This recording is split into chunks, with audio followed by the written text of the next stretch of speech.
La rôdeuse de la mer et du feu. Chapitre 20. Splinter.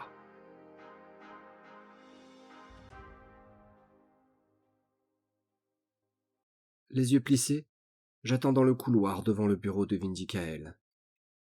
Mon compagnon humain s'enliait à l'air morose, et je souhaitais aller lui parler avant de partir avec Lilo en raid.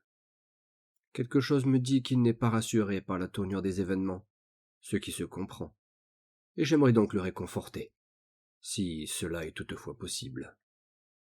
Je l'entends encore discuter avec la maîtresse des poussières d'étoiles. « Votre fille est vraiment quelqu'un d'exceptionnel, Vindicael, » dit la phénix d'une voix que je sens empreinte de grâce. « Elle mènera cette opération à son terme avec succès.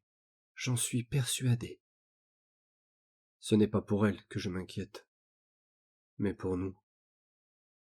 Le timbre du maître des aurores éternelles est faible et teinté de peine. Les voix se taisent, et la mage ne poursuit pas. Peut-être s'est-elle aussi rendu compte que Vindicael est préoccupé. Après un silence pesant, Anaria finit par sortir.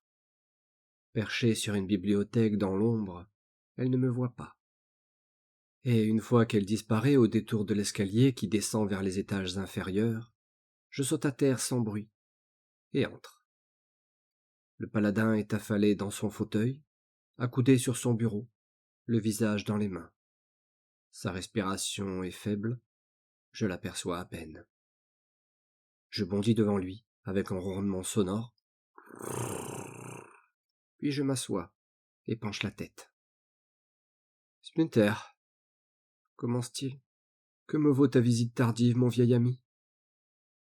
Nous sommes sur le départ. Je voulais m'assurer que tu allais bien.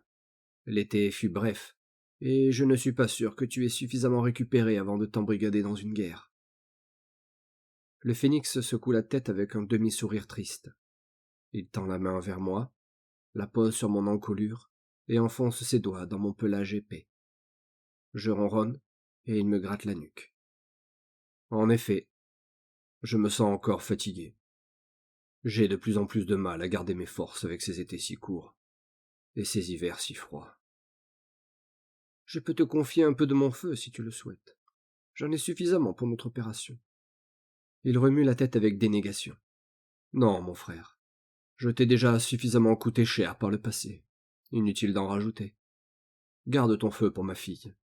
Au cas où. Je souris d'une babine. Vindicael n'avait plus sa fougue d'antan.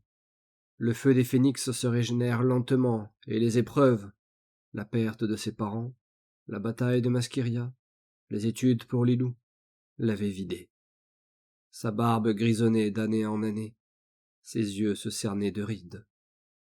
Il approchait de la vieillesse, tandis que moi, il me restait encore de nombreuses vies, après qu'il serait retourné aux cendres. Lilou ne risque rien entre les pattes de sa sœur et les miennes, tu le sais, repris-je, d'un ton rassurant.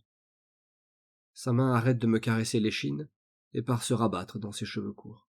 « Oui, » dit-il, « mais comprends-moi, j'ai un horrible pressentiment qui me ronge les tripes depuis que Lilou est rentré. »« Non, tu as un pressentiment car son retour a été précédé par une nuit de sang. Et tu sais ce que cela implique ?» Il hausse la voix, pas de colère, mais de peur. « Non, Vindy. »« Splinter !» me coupait-il. « Silic nous annonce une catastrophe, et regarde le résultat. Une guerre se prépare, ma fille doit retourner dans l'ouest avec une légion de Kirk au cul, et on a retrouvé des assassins en ville. Comment veux-tu que je ne me fasse pas de soucis ? » Silic annonce certainement une catastrophe, mais rien ne dit que cette dernière concernera ta fille. Je ne crois pas aux coïncidences. Que font des assassins séraphins ici, le jour du retour de ma fille en provenance du Fort Noir ? Des gens ne voulaient pas qu'elle dise ce qu'elle a vu, j'en mettrai ma main à couper, et ces charronnes d'oiseaux nous la font à l'envers, comme d'habitude. Je secoue la tête, et soupire intérieurement. Oh, les humains. Ils ne sont que 4 espèces à se partager le monde, et ils ont toujours une raison ou une autre de se détester. Quand ce n'est pas la jalousie, c'est la rancœur. Et quand ce n'est pas la rancœur, c'est la cupidité. Les séraphins ont une mauvaise réputation auprès de leurs semblables, notamment à cause de leur condescendance. moins visible chez les immigrés qui vivent en compagnie des phénix ou des goliaths, mais il paraît que ceux qui habitent le confin prennent tous ceux qui n'ont pas d'ailes, comme des moins que rien. Alors, si on rajoute à leur tempérament hautain le fait qu'ils aient refusé de participer à quasiment tous les conflits contre les Kirks au cours des derniers siècles, il est normal que les séraphins ne soient pas appréciés de tous. Beaucoup de gens sont même convaincus que si les séraphins ne font jamais la guerre contre les Kirks, c'est parce que c'est eux qui les manipulent. Tu mélanges tout, Vindy. Ne laisse pas ta peur t'aveugler. Nous ne savons rien des hommes hormis qu'ils recherchaient une femme. Et des femmes, à Masqueria, ce n'est pas ce qui manque. Ils cherchaient une aventurière, rectifie-t-il avec véhémence. Des aventurières, il y en a des centaines ici. Vindy, ressaisis-toi. Il serre les dents. Sa mâchoire tremble, et ses poings se ferment. Chaque jointure de ses doigts devient, sous la pression, aussi blanche que de la craie. Je n'y arrive pas, reprend-il d'une voix terriblement désincarnée. Ma fille est en danger, je le sens au plus profond de moi. Et je vais devoir jouer les chefs de guerre au lieu de la protéger. Le pouvoir implique des responsabilités, mon frère. Je veillerai sur ta fille. Crois-moi, il ne lui arrivera rien. Tu en as ma parole. Et tu as la mienne également. La voix, sombre et tranchante, me glace l'échine. Arrakis. Depuis combien de temps nous espionne-t-elle, accrochée au plafond? Malgré sa taille monstrueuse, l'araignée se déplace comme une ombre. Elle se laisse tomber devant le bureau. T'es gâté, Vindy. Je gère, continue la Tarancas. Je prendrai soin de ma sœur, comme je l'ai toujours fait. Elle sourit de tous ses crocs. Merci, lui répond-il, mi-figue, mi-raisin. Je ne sais pas ce que je serais sans vous.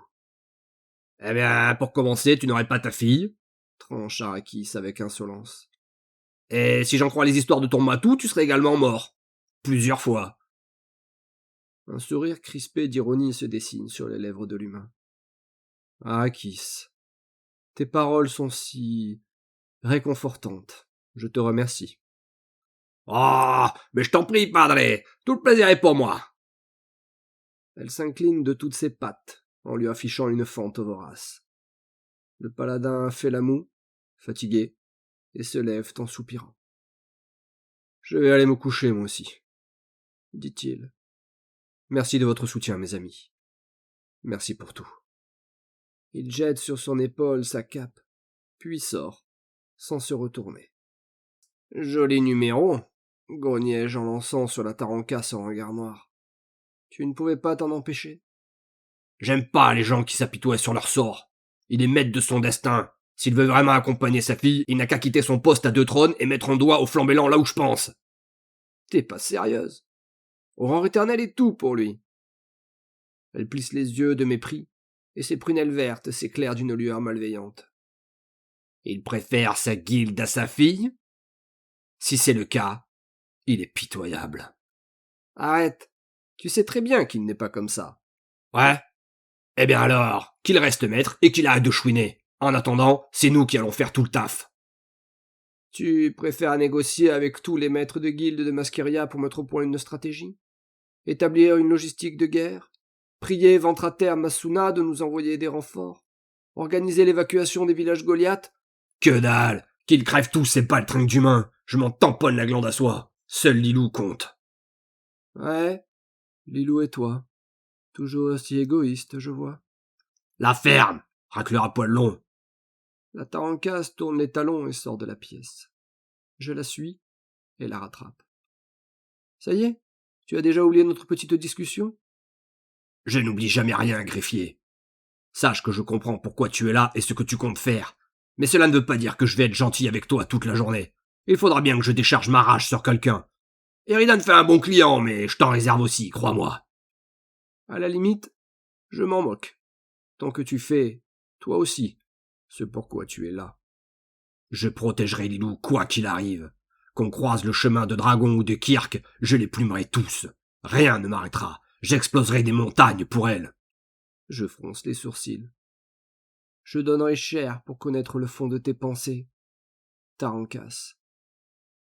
L'araignée fait halte et se retourne vers moi. Elle approche son horrible face et sa grappe d'yeux brillants de mon visage. Ce n'est pas parce que je n'ai pas sacrifié 6 vies pour mon sang lié que je ne suis pas capable de me sacrifier comme toi, Rouge 13. Je n'ai qu'une vie à lui donner, mais s'il le faut, je le ferai sans aucune hésitation. Ne doute jamais de cela. Je n'en ai jamais douté, lui affirmai-je. Ce qui est vrai. J'ai de gros doutes sur les raisons qui la poussent à protéger la jeune Ondine, mais pas sur sa motivation à le faire jusqu'à son dernier souffle. Et si tu veux tout savoir, reprend-elle d'une voix que je qualifierais presque de triste.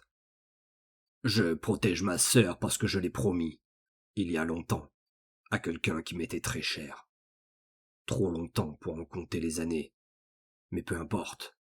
Une promesse reste une promesse, et les Tarankas ne reviennent jamais sur leur parole. Je hoche la tête. Voilà qui met fin à notre discussion. L'araignée se retourne, accélère le pas, et disparaît dans les voûtes sombres qui surplombent les escaliers, là où je ne peux la suivre, me laissant seul à méditer sur ses ultimes paroles. Une personne qui lui était chère.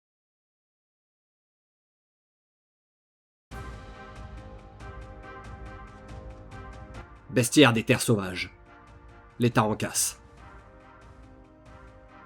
Note de terrain compilée après 4 années d'observation dans les jungles d'Azami.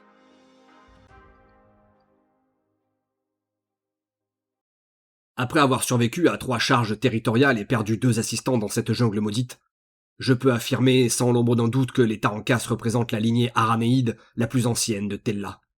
Certaines matrones que j'ai eu le privilège, ou la malchance, de croiser, prétendent descendre directement des premiers êtres éveillés par les astres divins. Difficile de réfuter leur dire quand on se retrouve face à Tarakesh, la doyenne de l'espèce, dont l'âge dépasserait les 4000 ans, selon mes recoupements auprès d'autres chroniqueurs et maîtres du savoir. Morphologie et capacité prédatrice. Les Tarankas sont des chasseuses à l'affût d'une efficacité remarquable. J'ai observé des spécimens capturer des sangliers adultes, des pitons jaunes, voire des rapaces géants en plein vol. Leur technique ? Une patience minérale, puis une explosion de violence brute. Leurs pattes puissantes et densément poilues, brun foncé strié d'orange vif chez les femelles, noir de jet chez les mâles, leur permettent des bonds de plus de 5 mètres. Leurs yeux verts luisent dans l'obscurité de la canopée avec une intensité presque surnaturelle, ce qui m'a valu plus d'une frayeur nocturne lors de mes campements. Contrairement à ce que l'on pourrait croire, ce ne sont pas leurs chélicères venimeux qui font leur réputation. Leur toxine paralysante est d'ailleurs relativement modérée comparée à celle des tisseuses du Nord. Mais la taille phénoménale de leurs crochets. J'ai mesuré des appendices dépassant 30 ou 40 cm sur les plus grandes matrones. Ces armes transpercent littéralement leur proie, les tuant sur le coup. La toxine ne sert qu'à achever les adversaires les plus coriaces. Territoire et évolution récente. Il y a moins d'une décennie, les Tarankas régnaient en maître absolu sur l'intégralité des jungles d'Azami, des lisières fleuries aux marécages putrides les plus profonds. Aucun prédateur, qu'il soit aîné ou primitif, n'osait contester leur domination. Mais la situation évolue rapidement. Lors de ma dernière expédition, j'ai constaté l'arrivée massive de colonies de scorpides en provenant du désert proche et d'essaims de guêpes guerrières. Ces nouveaux venus grignotent progressivement le territoire des Tarankas, provoquant des affrontements d'une violence inouïe dont j'ai été témoin à 2 reprises. La jungle change, et pas nécessairement en faveur des anciennes souveraines. Structure sociale, la loi du plus fort. Les Tarankas sont solitaires par nature. Les matrones occupent des territoires clairsemés délimités qu'elles défendent avec une férocité qui m'a plusieurs fois contraint à abandonner des postes d'études prometteurs.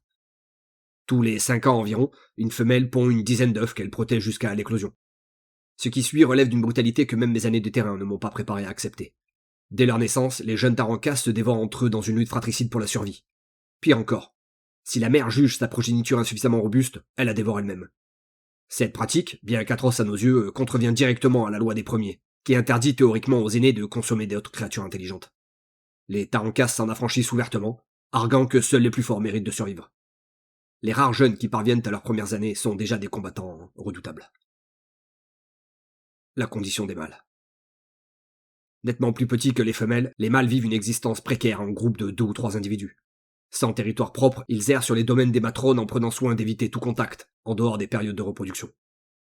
Dans cette société strictement matriarcale, les mâles ne servent qu'à perpétuer l'espèce. Bien qu'ostracisés et méprisés, ils bénéficient néanmoins d'une immunité tacite. Aucune femelle ne les dévore, privilège qui leur sauve régulièrement la vie, lors de rencontres impromptues que j'ai pu documenter. Rassemblement et politique territoriale. Malgré leur nature solitaire, les Tarancas peuvent temporairement mettre de côté leur rivalité face à une menace commune. J'ai assisté de loin à l'une de ces alliances contre une horde de scorpides. Un spectacle de coordination stratégique impressionnant pour des créatures réputées individualistes. Mais l'événement le plus fascinant reste le grand rassemblement triennal dans la clairière aux araignées, au cœur nord de la jungle. Tous les 3 hivers, chaque matrone, et uniquement les femelles, les mâles en sont strictement exclus, se réunissent pour débattre de l'avenir territorial et social de l'espèce. Ces assemblées, présidées par les anciennes et par Tarakash elle-même, demeurent un mystère dont j'aimerais percer les secrets. Malheureusement, approcher cette clairière durant le rassemblement équivaut à un suicide certain. Peut-être un jour aurai-je l'audace, ou l'inconscience, nécessaire pour tenter l'expérience. Zerator, chasseur et naturaliste de Millennium. Cicatrice de terrain 47, assistant perdu 6, espèce documentée 89.